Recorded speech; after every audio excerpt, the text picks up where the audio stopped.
Now, do you want to make designs that don't only meet your client's requirements, but also leave a strong, lasting impression? Take this design here, for example, a nice little landing page about modern architecture. Now, would you send this design to your client like it is? Does it really and truly embody the essence of modern and innovative architecture? Or is it just another one of those 2D illustration kind of designs that we've seen many times before, in fact, millions of times before? Perhaps camping, perhaps gaming, client management, and hey, enjoy your holidays. And of course, so on. But hey, let's give our client something to go wow about. This is the first of 3 designs that we're going to work on today. And to start off, I've actually stripped down the design to its bare essentials, basically just leaving the menu bar. Now, I like the idea of having the main focus on the right and then the text content over on the left. And let's really emphasize the modern architecture vibe with some bold imagery. I think also having a dark overlay would work pretty well here. So the design should scream innovation, it should have freshness, a new sense of ideas in architecture. And that's because that is the message of the design. And I do have a cunning plan just for that. So yeah, the design message of modern and new architecture needs to be expressed on the design itself. And so here I've added a sense of energy with some really fresh and really new styled architecture, and this adds a new twist on the design. It just makes it that much more interesting. I've also gone ahead and included the word innovation, which further pursues the feeling of new and modern. And I do have a color scheme in mind, and this design is going to evolve as we move along. And so here you can see I've started to incorporate the color scheme, which is in fact grayscale with a hint of vibrant, energetic lime green to accent the grayscale. You'll see more of that really soon. But you'll notice that the typography on the left has now been added. I feel like the heading font choice is more modern than the original one, and this makes it more relevant to the design message compared to the other one. The original was just like a cookie cutter and boring design solution. However, at this stage, I'm not happy with the placing of the word innovation, and I also don't like the space and layout on the left, but I kind of feel like it's just missing something important. And so playing around with layouts and imagery of modern architecture, imagery that falls in line with my color scheme, I think this solves a lot of problems.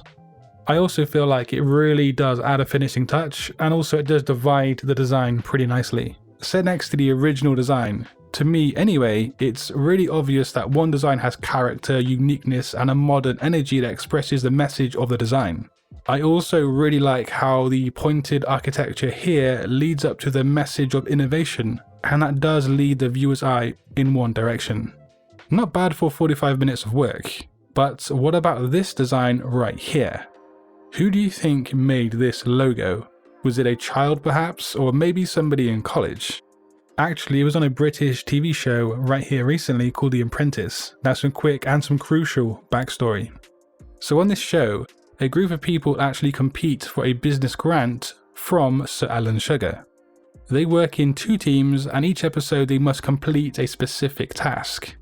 In this particular episode, they had to generate or create a brand for an electric motorbike company and then pitch that brand to industry big players. Spoiler alert, it didn't go too well. One team generated the name ZipZap, and this was their logo for that brand. On the show, they have access to what is meant to be a graphic designer for about an hour, and they basically tell that designer what to make in real time. But what would I do if I had to design a logo for an electric motorbike, and unfortunately if I had to work with the name ZipZap? So the obvious problem with their design, well, there are numerous. But of course the design is just way too busy, and it's a cliche example of why you should never turn letters into objects or symbols. When the team pitched this logo to the big industry players, they ended up confusing most people due to the wording with the P's. They received comments saying it looked like Zif Saf because it looks like F's instead of P's. I knew it was very important to remember just one thing for this logo design, and that is electric bikes are at the peak of modern and new technology. They are embraced mainly by younger generations, so the logo type, in my opinion, needed to be clean, modern, and a sans serif. And to me, this is just a no-brainer. And then I set ahead to quickly design an emblem for the logo, because this is often how motorbike companies do work. All designed in under an hour, I created this. It's simple, it has a burst of energy due to the shape psychology, and it has a hidden Z or Z for that terrible brand name Zip Zap.